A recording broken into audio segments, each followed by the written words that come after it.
ನಿಮ್ಮ ರಿಲೇಶನ್‌ಶಿಪ್ಪಲ್ಲಿ ನಿಮಗೆ ಪಕ್ಕಾ ಮೋಸ ನಡೀತಾ ಇದೆ ಅಂತ ಹೇಳಿದ್ರೆ, ಇದಿಷ್ಟು ನಾನು ಹೇಳುವಂಥ ಅಷ್ಟೂ ನಿಮಗೆ ಸಿಂಪ್ಟಮ್ಸ್ ಕಾಣುತ್ತೆ. ಅಂದರೆ ಲಕ್ಷಣಗಳು ಕಾಣುತ್ತೆ. ಸೊ ಏನು ಅಂತ ನೋಡೋದಕ್ಕಿಂತ ಮುಂಚೆ ಫಸ್ಟ್ ಟೈಮ್ ನಮ್ಮ ಚಾನಲ್ ನೋಡ್ತಾ ಇದ್ರೆ ಸಬ್ಸ್ಕ್ರೈಬ್ ಮಾಡಿ, ಸಪೋರ್ಟ್ ಮಾಡಿ. ಸೊ ಆದಷ್ಟು ಬೇಗ 50K ಆಗಲಿ. ಆ್ಯಂಡ್ ಕೌನ್ಸಿಲಿಂಗ್ ಬೇಕು, ಮಾತಾಡಬೇಕು ಅಥವಾ ಪ್ರಮೋಷನ್ಸ್ ಬೇಕು ಅಂದರೆ ನಂಬರ್ ಹಾಕಿರ್ತೀನಿ. ಬಟ್ ಅದಕ್ಕೆಲ್ಲ ಚಾರ್ಜಸ್ ಇರುತ್ತೆ, ಫ್ರೀ ಇರಲ್ಲ.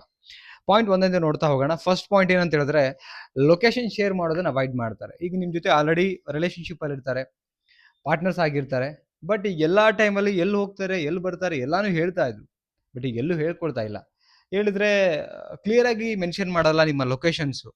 ಸೊ ಯಾವಾಗ ಲೊಕೇಶನ್ಸ್ ಅನ್ನ ಕ್ಲಿಯರ್ ಆಗಿ ಮೆನ್ಷನ್ ಮಾಡ್ತಿಲ್ವೋ, ಹೇಳ್ತಾ ಇಲ್ವೋ, ಪರ್ಟಿಕ್ಯುಲರ್ ಆಗಿ ರೀಸನ್ ಸಿಗ್ತಾ ಇಲ್ವೋ, ಅಲ್ಲಿ ಅರ್ಥ ಮಾಡ್ಕೊಳ್ಳಿ ಸಮಥಿಂಗ್ ಏನೋ ನಡೀತಾ ಇದೆ ಹಿಂದ್ಗಡೆಗೆ ಅಂತ ಅರ್ಥ ಮಾಡ್ಕೊಳ್ಳಿ. ಇದಿಷ್ಟೇ, ನಾನು ಅದ್ರ ಡೆಪ್ತ್ ಹೇಳಕ್ ಹೋಗಲ್ಲ. ಪ್ರತಿ ಸಲನೂ ಕೂಡ ಕ್ಲಿಯರ್ ಆಗಿ ಹೇಳುವಂತ ವ್ಯಕ್ತಿ ನಿಮ್ಗೆ ಕ್ಲಿಯರ್ ಆಗಿ ಹೇಳ್ತಾ ಇಲ್ಲ ಅಂತ ಹೇಳಿದ್ರೆ ಅರ್ಥ ಮಾಡ್ಕೊಳ್ಳಿ, ಮೋಸ ಮಾಡಕ್ ಪ್ಲಾನ್ ನಡೀತಾ ಇದೆ ಅಥವಾ ಮೋಸ ಮಾಡ್ತಿರ್ಬೋದು. ನೆಕ್ಸ್ಟ್ ಪಾಯಿಂಟ್ ಏನಂತ ಹೇಳಿದ್ರೆ, ಸಡನ್ಲಿ ಜಸ್ಟ್ ಫ್ರೆಂಡ್ ಅಂತ ಅನ್ಕೊಂಡ್ಬಿಟ್ಟು ಯಾರೋ ಎಂಟ್ರಿ ಆಗ್ತಾರೆ. ನೀವು ತುಂಬಾ ಚೆನ್ನಾಗಿದ್ರೆ ಆಕ್ಚುಲಿ, ಬಟ್ ಆ ಚೆನ್ನಾಗಿರೋರ್ ಮಧ್ಯೆ ನಿಮ್ಗೂ ಗೊತ್ತಿಲ್ದಿರ ಸಡನ್ಲಿ ಒಬ್ಬ ವ್ಯಕ್ತಿ ಎಂಟ್ರಿ ಆಗ್ತಾನೆ. ಕೇಳಿದ್ರೆ ಇಲ್ಲ ಜಸ್ಟ್ ಫ್ರೆಂಡು ಅಂತ ಹೇಳ್ತಾರೆ. ಆಕ್ಚುಲಿ ನೀಡಿರಲ್ಲ ನಿಮ್ಮಿಬ್ರು ಮಧ್ಯೆ, ತುಂಬಾ ಹೆಲ್ದಿ ಇರುತ್ತೆ ರಿಲೇಶನ್ಶಿಪ್, ಅವಶ್ಯಕತೆನೂ ಬೀಳಲ್ಲ. ಓಕೆ, ಈ ಪಾಯಿಂಟ್ಸ್ ಅನ್ನು ನೋಡ್ಕೊಳ್ಳಿ. ಇದು ಇತ್ತು ಅಂತ ಹೇಳಿದ್ರು 100%. ಯಾಕೆ ಒಂದೇ ಪಾಯಿಂಟ್ ನೋಡ್ಕೊಂಡು ನೀವು ಮಾತಾಡಬೇಡಿ. ಅಂಡ್ ಒಂದೇ ದಿನ ನೋಡ್ಕೊಂಡು ಮಾತಾಡ್ಬಿಡ್ಬೇಡಿ, ಆಲ್ ಟೈಮ್ ನೋಡ್ಕೊಂಡು ಮಾತಾಡಿ. ಓಕೆ, ಸೆಕೆಂಡ್ ಪಾಯಿಂಟ್ ಆಯ್ತು. ಅಂಡ್ ಥರ್ಡ್ ಪಾಯಿಂಟ್, ಪ್ರಿಯಾರಿಟಿ ಎಲ್ಲ ಚೇಂಜ್ ಆಗುತ್ತೆ. ನಿಮ್ಮ ರಿಲೇಶನ್ಶಿಪ್ ಅಲ್ಲಿ ಇಲ್ಲಿ ತನಕನೂ ಕೂಡ ಏನಾಗಿತ್ತು, ಫಸ್ಟ್ ಪ್ರಿಯಾರಿಟಿ ನೀವೇ. ಈಗ ನೀವು ಫಸ್ಟ್ ಪ್ರಯಾರಿಟಿ ಅಲ್ವೇ ಅಲ್ಲ, ನೀವು ಲಾಸ್ಟ್ ಪ್ರಯಾರಿಟಿಗೆ ಬಂದಿದ್ದೀರಾ. ಫಸ್ಟ್ ಪ್ರಯಾರಿಟಿ ಕೊಟ್ಟಿದ್ದೇನೆಲ್ಲ ಬೇರೆಯವ್ರಿಗೆ ಕೊಡ್ತಾ ಇದ್ದಾರೆ, ಅದು ನಿಮ್ ಕಣ್ಣು ಮುಂದೆ ಕಾಣ್ತಾ ಇದೆ ಅಂದಾಗ ಇದಿಷ್ಟು ಪಾಯಿಂಟ್ಸ್ ಅಬ್ಸರ್ವೇಷನ್ ಮಾಡಿ ನೀವು ಆಮೇಲೆ ಡಿಸೈಡ್ ಆಗ್ಬೇಕು. ಓಕೆ, ನೆಕ್ಸ್ಟ್ ಬಂದು ಏನಂತ ಹೇಳಿದ್ರೆ, ಇನ್ನೊಬ್ರಿಗೆ ಇಂಪಾರ್ಟೆಂಟ್ ಜಾಸ್ತಿ ಕೊಡಕ್ ಶುರು ಮಾಡ್ತಾರೆ.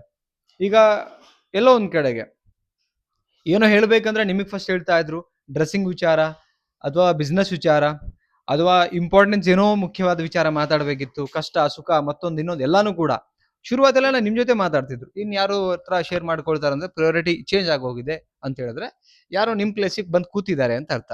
ಇದನ್ನು ಕೂಡ ಲೆಕ್ಕಕ್ಕೆ ಬರುತ್ತೆ. ಸೊ ಪಾಯಿಂಟ್ ಮಾಡ್ಕೊಳ್ಳಿ. ನೆಕ್ಸ್ಟ್ ಪಾಯಿಂಟ್, ಫಿಸಿಕಲಿ ಜೊತೆಗಿರ್ತಾರೆ, ಎಮೋಷನಲಿ ಮುಟ್ಟಿ ಕನೆಕ್ಟೇ ಆಗಲ್ಲ. ನೀವು ಒದ್ದಾಡ್ತಿರ್ತೀರಿ, ಬೇಜಾರಲ್ಲಿ ಇರ್ತೀರಿ, ಏನೋ ಒಂದು ಬೇಜಾರಾಗ್ಬಿಟ್ಟು ಊಟ ಮಾಡ್ತಿರಲ್ಲ, ಏನೋ ಕಳವಳ ನಿಮ್ಮಲ್ಲಿ ಇರುತ್ತೆ. ಬಟ್ ಯಾಕೆ ಏನು ಅಂತ ಅವ್ರ ಕಣ್ಮುಂದೆ ನೋಡ್ತಿರ್ತಾರೆ, ಯಾಕೆ ಏನು ಅಂತ ಅವ್ರದೇ ಅವ್ರ ಲೋಕದಲ್ಲಿ ಇರ್ತಾರೆ.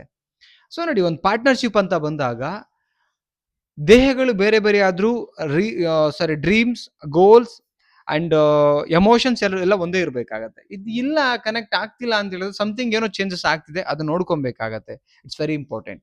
ನೆಕ್ಸ್ಟ್ ಪಾಯಿಂಟ್ ಏನಂತ ಹೇಳಿದ್ರೆ, ಸಿಂಪಲ್ ಕ್ವಶನ್ಸ್ ಕೇಳಿದ್ರು ಕೂಡ ಆಲ್ ಟೈಮ್ ನಿಮ್ಗೆ ಕೋಪ ಮಾಡ್ಕೊಳ್ತಾರೆ.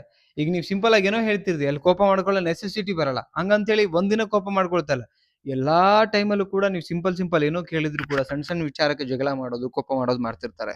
ಅಂಡ್ ಎಲ್ಲಾ ತಪ್ಪುಗಳನ್ನ ನಿಮ್ಮಲ್ಲಿ ಹೇಳೋಕೆ ಶುರು ಮಾಡ್ತಾರೆ. ಇದಿಷ್ಟು ಪಾಯಿಂಟ್ಸ್ ಏನ್ ಹೇಳಿದ್ನಲ್ಲ, ಇದಿಷ್ಟು ಪಕ್ಕ ಎಲ್ಲವೂ ಇದೆ ಈ ಸಿಂಪ್ಟಮ್ಸ್ ಅಂತ ಹೇಳಿದ್ರೆ ಅಲ್ಲಿ ನಿಮ್ಗೆ ಗೊತ್ತಾಗತ್ತೆ ಡೆಫಿನೆಟ್ಲಿ ಏನು ಅಂತ ಹೇಳಿದ್ರೆ ಚಾನ್ಸಸ್ ಜಾಸ್ತಿ ಇದೆ ನಿಮ್ಗೆ ಮೋಸ ನಡೀತಾ ಇದೆ ಅಥವಾ ಮೋಸ ಮಾಡ್ಬಿಟ್ಟಿದ್ದಾರೆ ಆಲ್ರೆಡಿ ಅಂತ. ಬಟ್ ಕ್ರಾಸ್ ವೆರಿಫೈ ಮಾಡಿ. ಯಾವತ್ತೋ ಒಂದಿನ ನಡೆದಿರೋದನ್ನ ತಗೊಂಬೇಡಿ. All time 3 months 4 months 6 months ಹಿಂಗೆ ಕಂಟಿನ್ಯೂ ಹಿಂಗೆ ಮಾಡ್ತಿದ್ದಾರೆ ಅಂತ ಹೇಳಿದ್ರೆ ಪಕ್ಕ ಮೋಸ ಮಾಡ್ತಿದ್ದಾರೆ ಅಂತ ಅರ್ಥ. ಬಟ್ ಹಂಗಂತ ಹೇಳಿ ಜಗಳ ಮಾಡ್ಲಿಕ್ಕೆ ಹೋಗ್ಬೇಡಿ. ಕೂರಿಸ್ಕೊಂಡ್ಬಿಟ್ಟು ಅವ್ರ ಮೈಂಡ್ ನ ಏನಿದೆ ಕ್ಲಾರಿಟಿ ತಗೊಳ್ಳಿ ಅಂಡ್ ಚೇಂಜ್ ಮಾಡಕ್ಕೆ ಟ್ರೈ ಮಾಡಿ. ನಿಮ್ಮ ಪರ್ಪಸ್, ಆ ಬದುಕಿನ ಪರ್ಪಸ್, ಸಂಬಂಧದ ಪರ್ಪಸ್ ಅರ್ಥ ಮಾಡಿಸಿ ಸರಿ ಹೋಗಿ ಅಂತ ಹೇಳ್ತಾ, ಏನ್ ಅನ್ನಿಸ್ತದ ಕಮೆಂಟ್ ಸೆಕ್ಷನ್ ಕಮೆಂಟ್ ಮಾಡಿ. ಇಷ್ಟ ಆದ್ರೆ ಲೈಕ್ ಮಾಡಿ ಅಂಡ್ ಕೌನ್ಸಿಲಿಂಗ್ ಬಗ್ಗೆ ಕಾಂಟ್ಯಾಕ್ಟ್ ಮಾಡಿ. ಮತ್ತೊಂದು ಟಾಪಿಕ್ ಅಲ್ಲಿ ಸಿಗೋಣ. Thank you so much. Bye.